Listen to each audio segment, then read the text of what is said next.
Love, sex और फिर धोखा, यह आज की जनरेशन की आदत और सच्चाई बन चुकी है, जिसमें अगर सोशल मीडिया और इंटरनेट को शामिल कर दिया जाए तो ये एक परफेक्ट कॉम्बिनेशन है अपने हंसते खेलते जीवन को बर्बाद करने का। इस बात का अंदाजा हम आज की सच्ची घटना से लगाने वाले हैं। एक लड़की सोशल मीडिया से अपराध करने का एक तरीका निकालती है और उसे अपनी जिंदगी में अप्लाई करती है। इसके बाद दुनिया के सामने एक हैरान कर देने और चौंका देने वाली कहानी निकलकर सामने आती है। अपने उम्र से 21 साल बड़े इंसान के प्यार में पागल बेटी ने उसी के साथ मिलकर अपने पिता की हत्या कर दी। हत्या करने के बाद शव को शौचालय के शिविर में छुपा दिया। पिता बेटी के रिश्ते के लिए लड़का खोज रहा था। इसी बीच बेटी ने मौत की स्क्रिप्ट लिख दी। रिश्तों के कत्ल के कहानी को जिसने भी सुना वो हैरान रह गया। कहानी है मिर्जापुर के जमालपुर थाना के अंतर्गत आने वाले एक गांव जयपट्टी कला के रहने वाले संतोष कुमार भारती की। 4 अक्टूबर 2023 के अनुसार इनकी उम्र 40 वर्ष थी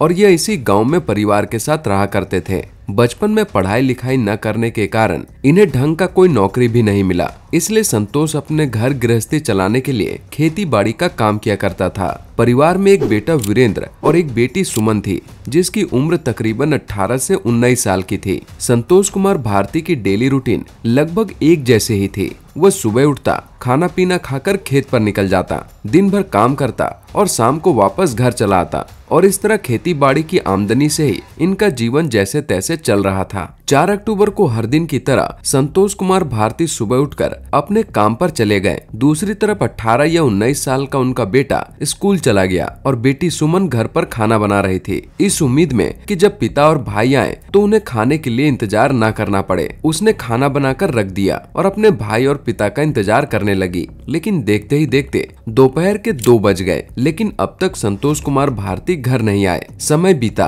और देखते ही देखते घड़ी में 3 बज गए। इस समय तक वीरेंद्र भी स्कूल से वापस आ गया। जब बेटे वीरेंद्र को पिता के घर न आने की बात पता लगी, तब वीरेंद्र ने सोचा हो सकता है पिताजी किसी काम में फंस गए होंगे या कहीं पत्ते खेलने बैठ गए होंगे। यही सोचकर वीरेंद्र अपनी बहन के साथ खाने बैठ गया। खाना खाकर फिर से दोनों पिता का इंतजार करने लगे और अब इंतजार की इस घड़ी में शाम के 5 बज गए। 5 बजने के बाद भी जब संतोष कुमार भारती घर नहीं पहुँचे, तब दोनों भाई बहन की असली परेशानी शुरू हो गई। इसलिए दोनों भाई बहन अपने पिता को ढूंढने के लिए निकल गए। पहले तो दोनों ने आसपास के लोगों से पूछताछ किया, साथ ही साथ उन सभी जगहों पर ढूंढा जहां वो अक्सर जाया करते थे और देखते ही देखते दोनों ने घंटे भर में ही पूरा गांव छान मारा, लेकिन संतोष कुमार भारती का कोई पता नहीं चला। ऐसे में दोनों भाई बहन को घबराए देख गांव वालों के बीच भी ये खबर फैल गई कि संतोष कुमार भारती आज सुबह से घर नहीं लौटे हैं, जिसे देखते हुए गाँव वाले भी अपने स्तर पर संतोष को ढूंढना शुरू कर दिया।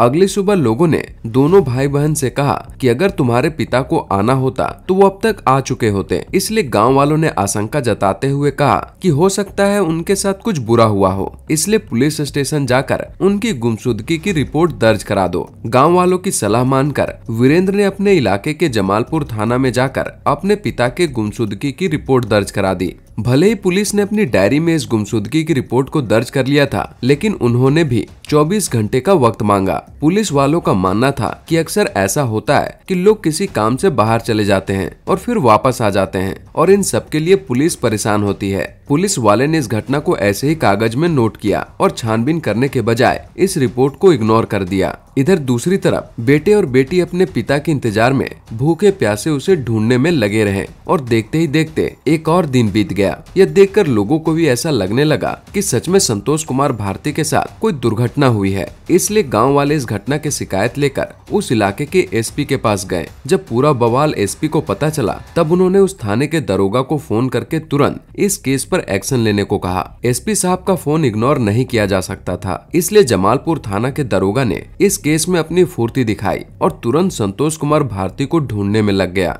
अगले दिन पुलिस ने उस गांव का दौरा किया जहां संतोष कुमार भारती रहते थे। साथ ही उन्होंने हर उस शख्स से पूछताछ की जिसने संतोष कुमार भारती को आखिरी बार देखा था, लेकिन उसका कोई फायदा नहीं हुआ। संतोष के गायब हुए 3 दिन बीत चुके थे और अब तक पुलिस के हाथ भी कुछ नहीं लगा। इतना लंबा समय बीत जाने के बाद घर वाले और लोगों के मन में तरह तरह के सवाल उठने लगे, जिस पर पुलिस वालों को भी शक होने लगा कि कहीं संतोष कुमार भारती के साथ कोई हादसा तो नहीं हो गया। अब तक पुलिस संतोष कुमार भारती के केवल दोस्तों से ही पूछताछ कर रही थी, लेकिन इस तरह से लापता हुए व्यक्ति की गंभीरता को समझते हुए पुलिस ने अब उसके दुश्मनों की कुंडली निकालनी भी शुरू कर दी। और अब वीरेंद्र से पूछा गया कि क्या उसके पिता के किसी से दुश्मनी थी। वीरेंद्र ने काफी सोच समझकर जवाब दिया और कहा कि मेरे पिता की किसी से कोई दुश्मनी नहीं है। हमारा ना तो किसी से झगड़ा है और ना कोई विवाद और ना ही कोई आपसी दुश्मनी। फिर कोई मेरे पिता के साथ ऐसा क्यों करेगा। यह बात सुनकर पुलिस ये अंदाजा लगाती है कि मामला दुश्मनी का नहीं है, लेकिन फिर भी उन्होंने अपना नंबर वीरेंद्र को दिया और कहा कि अगर ऐसी कोई बात पता चलती है तो वो तुरंत फोन करे। यह कहकर पुलिस वाले वहां से चले गए और इस तरह एक और दिन गुजर गया। लेकिन पुलिस वाले जाते जाते वीरेंद्र को एक बात कहकर गए कि अगर तुम्हें किसी पर डाउट हो तो उस पर नजर बनाए रखना। पुलिस की यह बात उसके दिमाग में लगातार घूमने लगी और अब वो हर किसी को संदेह की नजर से देखने लगा। और इसी नजर रखने के दौरान वीरेंद्र ने एक बात नोटिस की और वो इस बात को बताने के लिए पुलिस स्टेशन चला गया और वहां जाकर कहा, इंस्पेक्टर साहब, मुझे किसी पर शंका तो नहीं है, लेकिन एक चीज है जो मुझे काफी परेशान कर रही है और वो मुझे थोड़ी अजीब भी लग रही है। पुलिस वाले के पूछने पर वीरेंद्र कहता है कि मेरे एक रविंद्र अंकल है जो मेरे पिता के गायब होने से पहले तक अक्सर मेरे घर आया जाया करते थे। इतना ही नहीं, वो मेरे घर के हर मामले में कंधे से कंधा मिलाकर चलते थे और मेरे परिवार में कोई परेशानी आने पर वो हमेशा हमारी मदद किया करते थे। लेकिन ऐसा पहली बार हुआ है कि मेरे पापा इतने दिनों से लापता है, लेकिन उन्होंने एक बार भी इस बारे में ना तो बात की और ना ही हमसे मिलने आए। जब ये बात पुलिस वालों के कानों में गई तो वो चौंक गए। उन्हें ऐसा लगा मानो कोई खोई हुई सुई मिल गई हो, क्योंकि पुलिस के पास और कोई सबूत या रास्ता नहीं था। इसलिए उनकी सुई उस रविंद्र अंकल पर जाकर अटक गई और इसके बाद पुलिस पूछताछ के लिए रविंद्र के घर पहुंच गई और पुलिस के 2-4 सवालों में ही रविंद्र की जुबान लड़खड़ाने लगी। और हम सबको पता है कि पुलिस वाले लड़खड़ाती हुई जुबान पर कुछ ज्यादा ही फोकस करते हैं, इसलिए पुलिस वालों ने फौरन भांप लिया कि संतोष कुमार भारती के गायब होने के पीछे जरूर किसी न किसी तरह रविंद्र का हाथ है। लेकिन रविंद्र लगातार इस बात से इनकार करने लगा कि वो संतोष कुमार भारती के बारे में कुछ नहीं जानता। वो तो खुद उससे मिलना चाहता था, लेकिन काम में फंसे होने के कारण वो उसे नहीं मिल पाया। लेकिन जब पुलिस वालों ने अपने अंदाज में पूछताछ शुरू की तब रविंद्र को समझ आ गया कि अब उसके पास बचने का कोई रास्ता नहीं है। इसलिए उसने अपना मुंह खोलना ही सही समझा और उसने ये कबूल किया कि संतोष कुमार भारती को गायब करने के पीछे उसी का हाथ है। दरअसल अब तक की कहानी में संतोष कुमार भारती कभी गायब हुआ ही नहीं था, बल्कि उसकी हत्या हो चुकी थी और रविंद्र ने यह भी कबूला कि मैंने संतोष को मार डाला। अब सवाल क्यों का था? आखिर वो कौन सी वजह थी जिसके कारण एक दोस्त ने दूसरे दोस्त को मार डाला? इस बारे में जो उसने बयान दिया वो सच में हैरान करने वाला था, क्योंकि संतोष के गायब होने के पीछे का कारण छोटी मोटी नहीं बल्कि एक लंबी और बड़ी कहानी थी। और ये कहानी संतोष के परिवार के साथ साथ गाँव के लोगों को भी हैरान करने वाला था। रविंद्र का कहना था कि संतोष कुमार भारती को जान से मारने की सुपारी खुद उसकी बेटी यानी सुमन ने दी थी। यह बयान इतना चौंकाने वाला था कि इसे सुनने के बाद लोगों को अपनी बेटियों पर से भरोसा उठ गया और पुलिस वालों की आंखें फटी की फटी रह गईं और वो बस इतना ही सोचने लगे कि आखिर एक बेटी अपने पिता की हत्या क्यों करवाएगी। ये सब सोचकर पुलिस को लगा कि शायद रविंद्र अपनी जान बचाने के लिए हत्या का आरोप उसकी बेटी सुमन पर लगा रहा है, लेकिन ऐसा बिल्कुल नहीं था। रविंद्र जो कह रहा था वो बिल्कुल सच था। यहाँ से रविंद्र अपने दिए हुए बयान की कहानी को 2 साल पीछे लेकर गया, जहाँ से इस हत्या की बीज बोई गई थी। 2 साल पहले यानी लगभग 2021 में रविंद्र और संतोष दोनों काफी अच्छे दोस्त हुआ करते थे। अक्सर दोनों एक दूसरे के घर आते जाते रहते थे और संतोष ना होता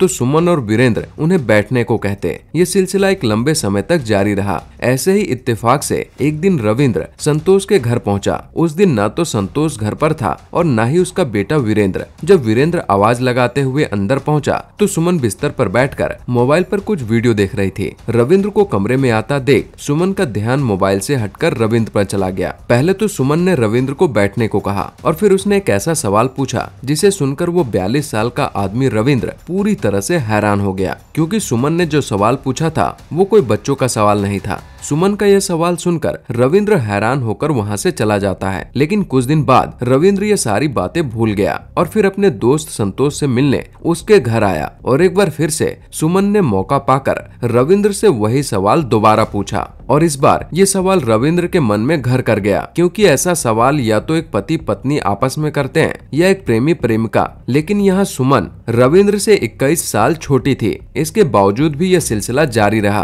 और आखिरकार रविंद्र भी अपनी उम्र का लिहाज छोड़कर सुमन के करीब जा पहुंचा और मौका देखकर सुमन के साथ उसकी मर्जी से वो तमाम चीजें करना शुरू कर दिया जो एक मर्यादा से परे थी। एक बार रिश्ते में आने के बाद दोनों के बीच की दूरियां सिमटकर एक बिस्तर तक रह गई। यहाँ से दोनों के बीच एक सिलसिला शुरू हुआ और दोनों एक दूसरे के प्यार में पागल हो गए। समाज, उम्र और अपने दोस्त संतोष की दोस्ती को एक किनारे पर रखकर रविंद्र भी पूरी तरह से सुमन के प्यार में डूब गया। अब गुजरते समय के साथ दोनों का मिलना जुलना बढ़ने लगा, जिसे देखकर संतोष कुमार भारती को दोनों पर शक होने लगा। लेकिन एक तरफ बेटी और दूसरी तरफ 42 साल के दोस्त पर शक की बुनियाद बेवजह लग रही थी। फिर संतोष ने दोनों पर नजर रखना शुरू कर दिया और कुछ ही दिनों बाद दोनों को रंगे हाथों पकड़ लिया और उसने जो नजारा देखा उसे देखकर उसे अपनी आंखों पर भरोसा नहीं हुआ। उसने तुरंत रविंद्र का कॉलर पकड़कर मारते हुए अपने घर से बाहर निकाल दिया और दूसरी तरफ अपनी बेटी पर भी पाबंदी लगाकर उसका घर से निकलना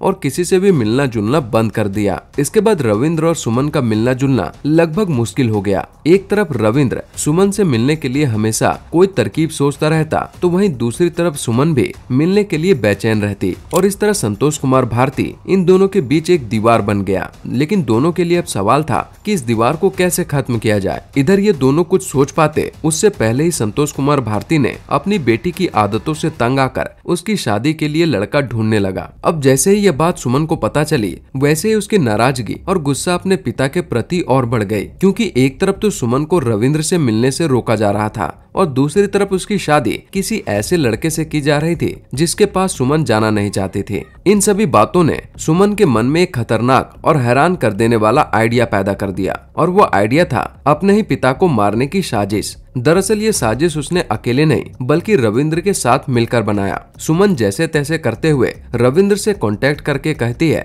अगर तुम्हें मेरे साथ रहना है और रिलेशन बनाना है तो मेरे पिता को रास्ते से हटाना होगा। अब तक रविंद्र भी इस प्यार और शारीरिक मोह के माया जाल में ऐसा फंस चुका था कि वो किसी भी हालत में सुमन को खोना नहीं चाहता था। इसके बाद दोनों ने मिलकर संतोष को रास्ते से हटाने की प्लानिंग पर काम करना शुरू कर दिया। अगले ही दिन जब संतोष घर से काम के लिए निकला तो रास्ते में ही रविंद्र ने उसका रास्ता रोका और उससे माफी मांगते हुए अपनी दोस्ती को बरकरार रखने का वादा करने लगा और फुसलाकर उसे अपने घर ले गया और घर के 4 दीवारी के अंदर रविंद्र ने संतोष की हत्या कर दी और इस तरह एक निर्दोष पिता की हत्या की कहानी खुद उसकी बेटी ने लिख डाली। रविंद्र के दिए हुए इस बयान से ये साबित हो गया कि संतोष की हत्या के पीछे एक गहरी साजिश थी। लेकिन पुलिस के पास अभी भी एक अधूरा सवाल बचा था कि आखिर संतोष की लाश का क्या हुआ। इस बारे में रविंद्र ने बताया कि उसने उसकी लाश को अपने घर के बने सेप्टिक टैंक यानी शौचालय के शिविर में डाल दिया था। इसके बाद पुलिस की एक टीम को फौरन उसके घर पर भेजा गया और जब उस सेप्टिक टैंक के ढक्कन को हटाया गया